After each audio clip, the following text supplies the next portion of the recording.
Hey Dad, can you tell me about a tax-friendly investment structure that seems too good to be true but isn't?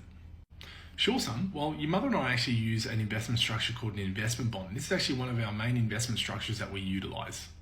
Ah, cool. So what is an investment bond and why exactly do you use that, Dad?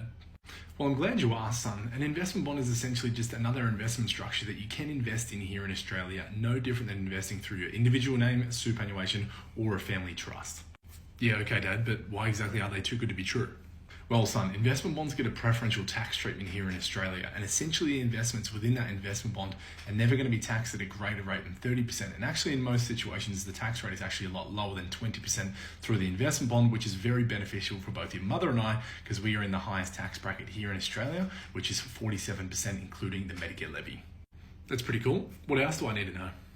Well, son, the biggest benefit of investing through an investment bond is after a period of 10 years, we can actually sell out of all of the investments through the investment bond and pay no capital gains tax whatsoever. And even better, the investment bonds are incredibly flexible for use, and we can actually transfer the investment bond to anyone at any point in time, and this does not incur any tax in doing so. And you'll be pleased to know, son, both your mother and I actually have an investment bond set up for yourself and your sister to help you guys purchase your first homes in future.